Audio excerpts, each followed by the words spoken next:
Sam, I suppose we could call this a bit of a rethink, couldn't we, from the Chancellor? There was a lot of pressure on him to do so, but already quick out of the block after that announcement. We've had comments from the CBI and indeed the opposition saying that all this toing and froing is just confusing for everybody.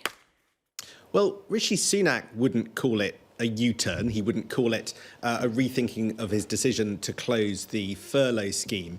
But in effect, in a targeted way, that's exactly what's happened today. 2 weeks ago, he was going to move all of businesses onto a much less generous scheme called the Job Support Scheme.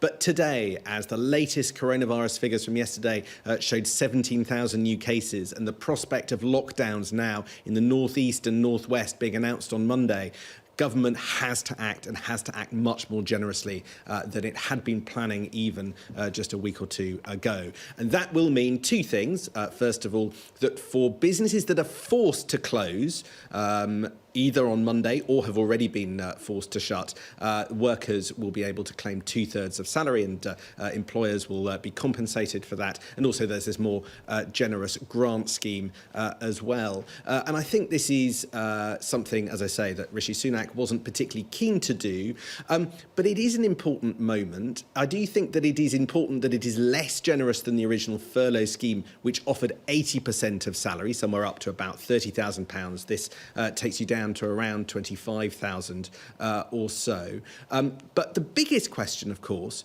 will be, if you're doing this because you're about to close a whole load of businesses down, what businesses are you thinking of shutting down? And as you heard in the interview that Rishi Sunak just did, he wasn't prepared to say. It does sound all but certain as if the government are going to announce wholesale closures of industries, possibly the hospitality industry in the north of England, parts of the north of England, on Monday. But where, for how long, and how widespread the restrictions, we've just got no idea, even though members of SAGE and ministers say that just 4 or 5 days could be the difference between surviving the second spike and disaster in intensive care units around the country.